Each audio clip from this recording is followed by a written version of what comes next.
Hey YouTube, good day. It's going to be a quick lunchtime drive chat. Just a quick, lots going on in Nevada today. If you haven't, anybody on this side of the country, I guess, has seen the earthquakes that rumbled through our area last night that got me out of bed.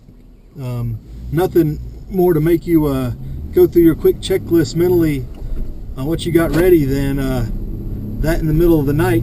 So we had a series about 12:30 last night of 5.7s that hit south of Hawthorne, which is I think 80 miles away or something like that if you go straight line distance. The earthquake epicenter was Hawthorne's closer than that, but I guess the earthquake was like 80 miles straight line center, the epicenter of it.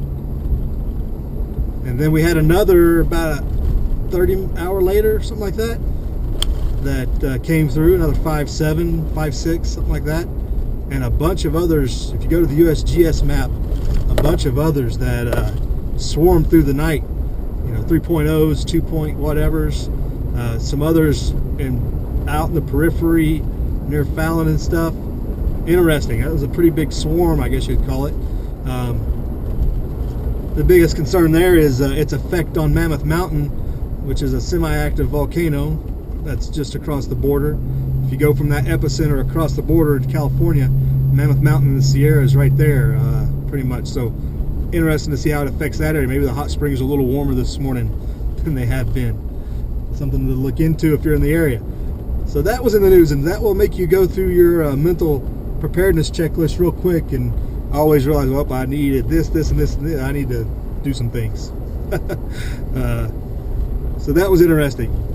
Also in the news today, we'll put some links below with our medical marijuana website got hacked, which is on the Drudge Report, bottom center this morning.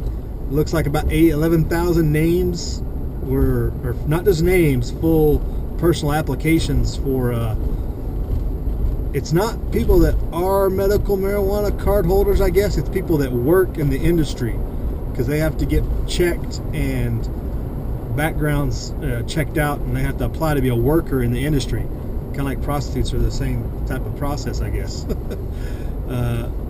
But all their personal info on their applications is out on the web now. These 11,000 people. Apparently, this stuff was not behind a secure site. It was in the public domain. Just you did the website, the page specific name at the end of the www.h whatever it's under, the back end of it was all public, and somehow the people that created it didn't know this. I find that hard to believe or understand how you would build an access database like that has all that personal information and data, and it's not in a login type of field screen. Weird. Just makes me wonder. If you want me to think about what ulterior motives are behind going after that info, it's a way for the feds to try to minimize recreational marijuana in Nevada. You go after the people that work in the industry. People don't want their public information released. They don't trust the state. State really cracks down on how they're going to move forward with this recreational marijuana regulations, and it all becomes a rigmarole, and everybody says nix it or something, regardless of what the vote is. And on the opposite side of that vote, so interesting how these two questions came up. Question 1 and 2 from this last election both pop up in the same day in the news. So question 2, medical marijuana, or was it question 3? It's question 2. And then question 1, this past election, mandatory background checks for all sales of firearms.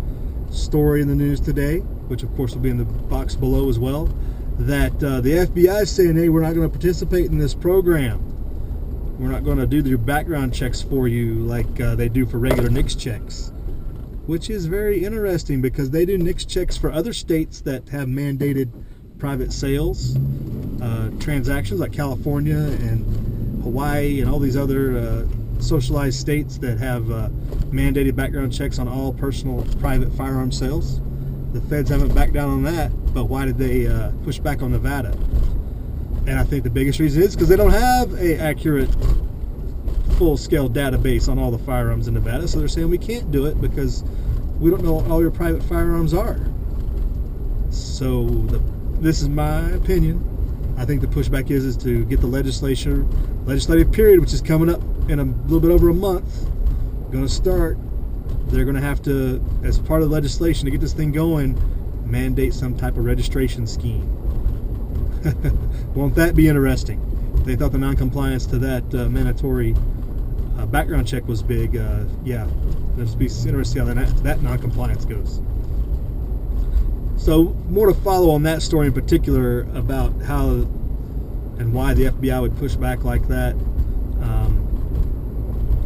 Just doesn't make sense because it's a moneymaker for them. They get money for each background check. Somebody commented that we couldn't tell them how to spend their money. Well, we're not. We're paying a fee. The NICS background check, the FFL has to pay a fee, which they charge to the consumer, of course, for each background check conducted. So it's not like we're telling the feds how to spend their money. They're just doing the same service they always provide. So it's not like the state's mandating the feds do anything. Just to clear that up from some comment I saw, that we're telling the feds how to do business, which is not even close to accurate. It would just be continuing that service and paying for that service as normal. Just that private people would have to do it regardless. So more to follow on that. We'll see how that develops. And the medical marijuana situation. We're now supposed to be recreational marijuana, supposed to transition moving forward. But this new web hack, people get cold feet. People don't want to be involved in it because they think the state's going to compromise their information potentially, yada yada. Interesting to see. Clamp down on marijuana handguns potentially in the state. So just some thoughts out there, and watch out for earthquakes. Nothing like a little whiff of disaster to get you really thinking about what you got going on in your own preparation. So y'all be good out there. Live free.